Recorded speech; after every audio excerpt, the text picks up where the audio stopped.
بسم اللہ الرحمن الرحیم الحمد للہ رب العالمین والصلاة والسلام علی سید الانبیاء والمرسلین سیدنا و مولانا محمد وآلہ وصحبہ اجمعین اما بعد فعن ابن عباس رضی اللہ تعالی عنہما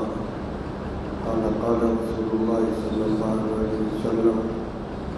ما من ایام العمل الصالح فيهن أحب إلى الله من هذه الأيام العشرة إلى آخر الحديث۔ محترم بزرگوں، عزیزوں اور بھائیوں،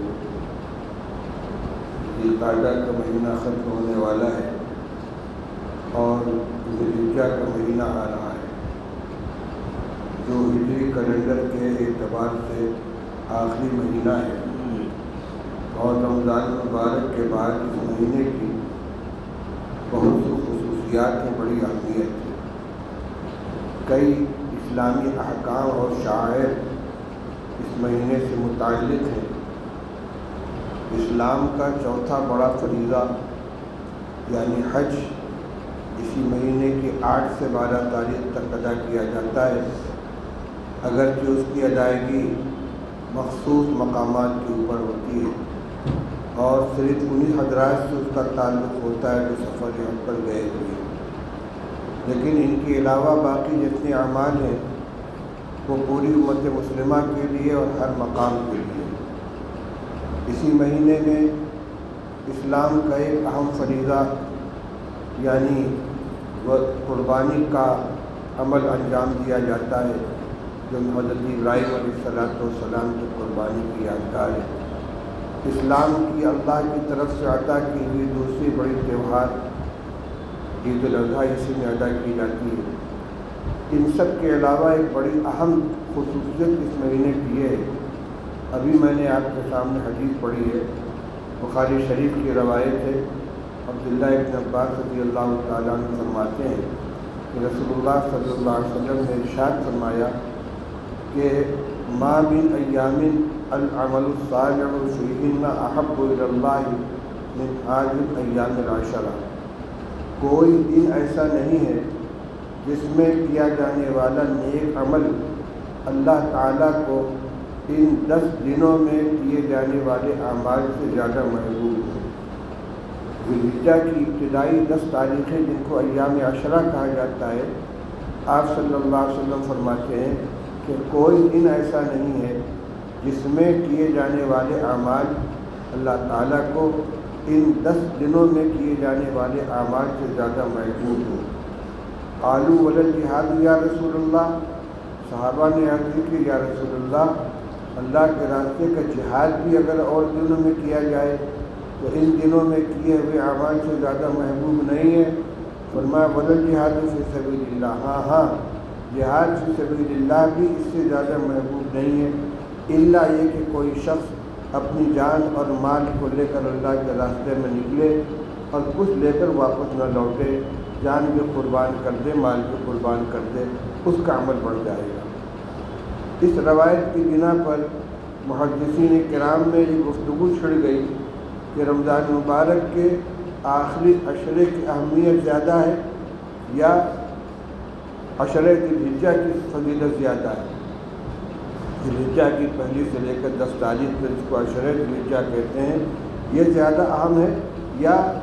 رمضان مبارک کا آخری عشرہ زیادہ اہم ہے؟ شیخ عبدالحق محدث دہلوی رحمۃ اللہ علیہ جو مشکوٰۃ شریف کے شارح ہیں وہ فرماتے ہیں کہ اس میں فیصلہ یہ ہے کہ دن کے اعتبار سے ذی الحجہ کی 10 تاریخیں زیادہ اہم ہیں کیونکہ اس میں یوم عرفہ پڑتا ہے جو فریضہ حج کی ادائیگی کا دن ہے اور اس کی بہت زیادہ فضیلت ہے، اور رات کے اعتبار سے رمضان مبارک کا آخری عشرہ زیادہ قیمتی ہے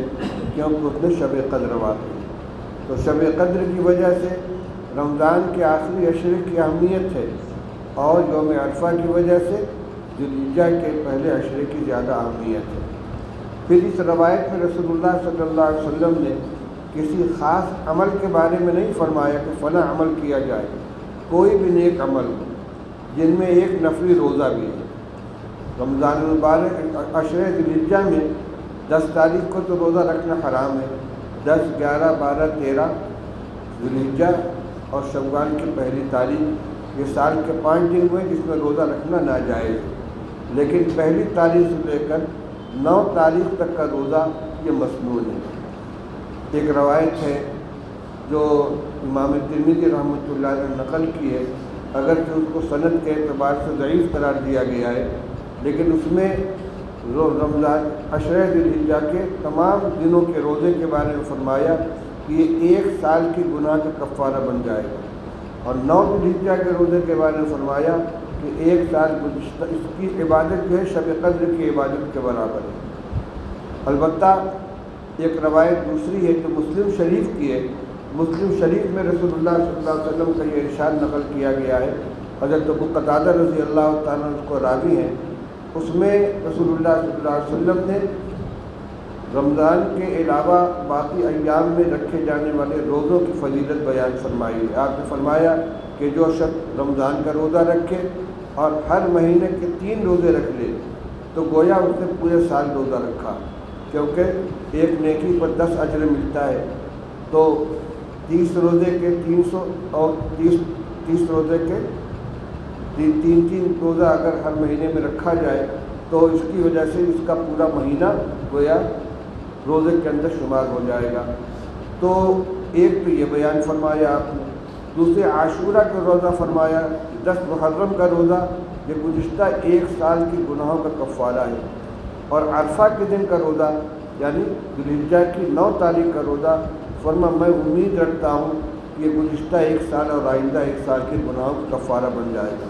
یہ روایت ابو قتادہ رضی اللہ تعالیٰ سے صحیح مسلم شریف کے اندر مروی ہے۔ اس لیے اگر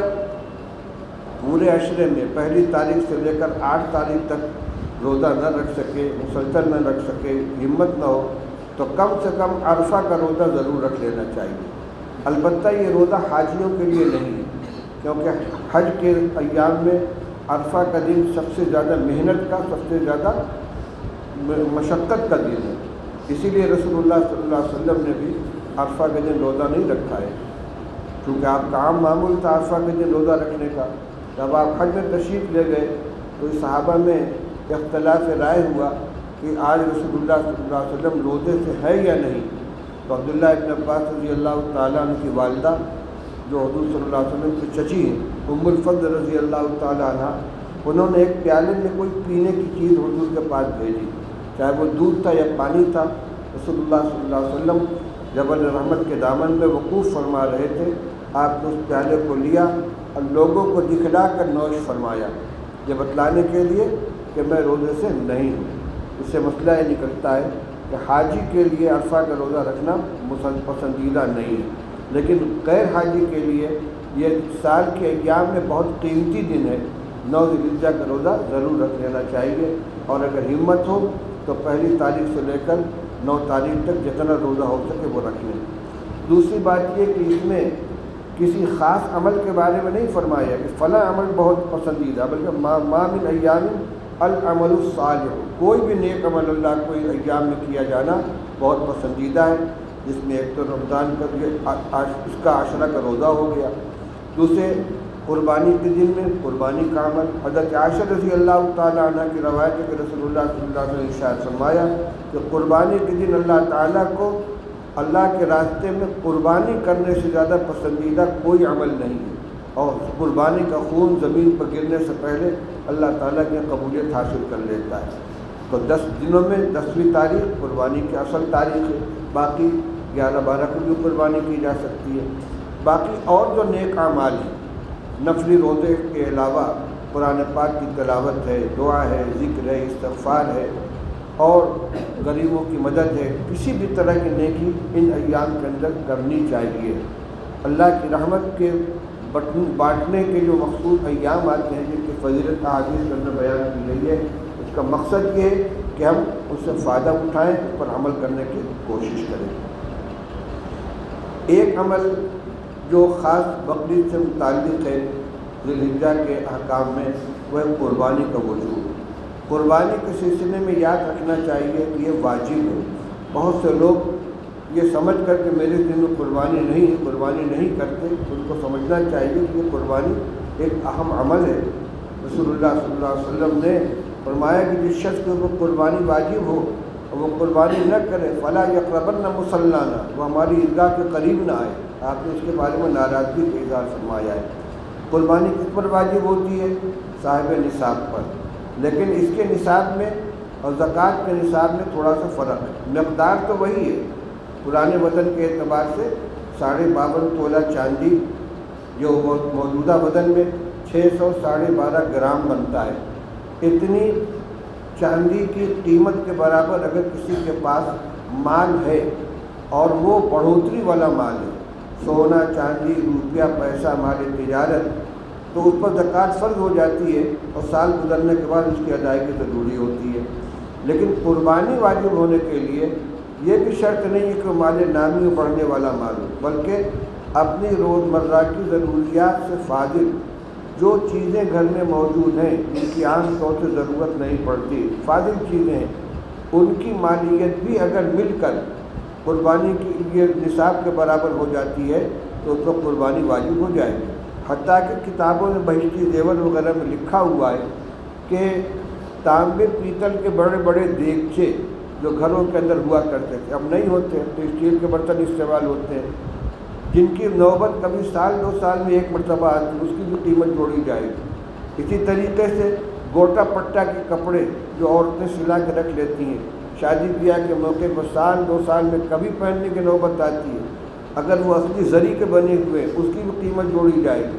اسی طرح اپنے روزمرہ کی ضروریات سے فاضل کچھ پیسے محفوظ کر رکھے ہیں، ان کی قیمت بھی اس میں جوڑا جائے گا۔ تو یہ جو روزمرہ کی ضروریات سے فاضل چیزیں ہیں، چاہے وہ تجارت کا مال ہو چاہے ساز و سامان ہو، اگر سب کی قیمت مل کر 52.5 تولہ چاندی کی قیمت کے برابر ہو جاتی ہے تو قربانی واجب ہو جاتی ہے۔ اس طریقے سے اگر دیکھا جائے تو بہت سے لوگ اور خاص طور سے خواتین جن کے پاس زیورات ہوتے ہیں اور ان کی کفالت ان کے شوہر کے ذمہ ہے، وہ ان کے ضروریات زندگی سے بہرحال فاضل ہے، تھوڑا سا سونا ہے، تھوڑی کچھ چاندی ہے، اگر ملا یا کچھ فاضل پیسہ ہے وہ صاحب نصاب ہو جاتی ہے، تو قربانی ان کی طرف سے بھی ہونی چاہیے۔ اگر کسی کے پاس استطاعت نہ ہو پورا جانور قربان کرنے کی تو بڑے جانور میں حصہ لے لے، لیکن اس اہم فریضے سے غافل نہیں ہونا چاہیے، اس کی بڑی فضیلت ہے۔ رسول اللہ صلی اللہ علیہ وسلم نے جب قربانی کی فضیلت بیان فرمائی تو صحابہ نے پوچھا ما هذه الاضاحی یا رسول اللہ، قربانی کیا چیز ہے؟ فرمایا سنت و ابیکم ابراہیم، تمہارے جد امجد حضرت ابراہیم علیہ السلام کی سنت ہے۔ قالوا ما لنا فیہا یا رسول اللہ، ہمیں کیا ملے گا؟ فرمایا بکل اشارۃ حسنۃ، ہر بال کے بدلے ایک نیکی ملے گی۔ قالوا ففسطوا فیہا یا رسول اللہ، یہ بھیڑ ہے دمبا ہے زیادہ بال والا جانور، اس میں بھی فرمایا ففسطوا فیہا بکل اشارۃ حسنۃ، اس میں بھی ہر بال پر ایک نیکی ملے گی۔ تو یہ ایک خاص عمل ہے اور خاص اجر حاصل کرنے کا عمل ہے، اس لیے قربانی کرنی چاہیے اور اپنے حالات کا جائزہ لینا چاہیے۔ تو ایک تو عشرہ ذی الحجہ کے روزے کا اہتمام کریں، دوسرے ان ایام میں 10 دنوں کو غنیمت سمجھ کر جو بھی نیک عمل ہو سکے عام دنوں کے مقابلے میں کچھ زیادہ عمل کر لیں، کچھ تلاوت میں اضافہ کر لیں، کچھ صدقہ خیرات کر لیں، کچھ نیک دوسرے اعمال کر لیں، کچھ نفلی روزے رکھ لیں، اور بھی نیک اعمال جو ہو سکتے ہیں، رات کو عبادت کے اندر اپنے اوقات کو خرچ کر لیں۔ سال میں ایک مرتبہ یہ وقت آتا ہے، معلوم نہیں پھر اگلا سال ہمیں ملے نہ ملے، اللہ تعالیٰ ہمیں اس کی قدر کرنے کی توفیق عطا فرمائے۔ وآخر دعوانا الحمدللہ رب العالمین۔